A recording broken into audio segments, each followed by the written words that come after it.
David, the last time we talked about AI, you said it was concerned with developing computer programs that perform tasks which require intelligence when done by humans. Yes, exactly.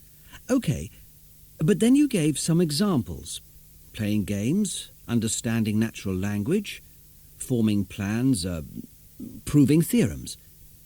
You also gave the example of visual perception. Now, surely visual perception, seeing, doesn't require intelligence. It may not seem so, Kevin, but perceptual tasks such as seeing and hearing involve a lot more computation than is apparent.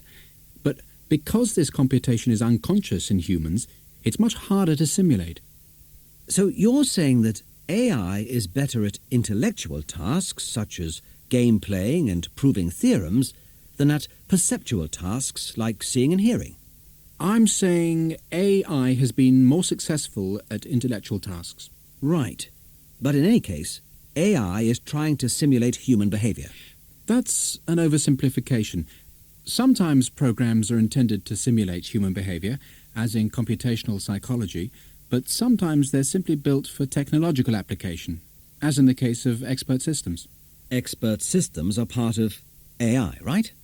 Well, to be more accurate, expert systems are programs built using the programming techniques of AI, especially techniques built for problem solving.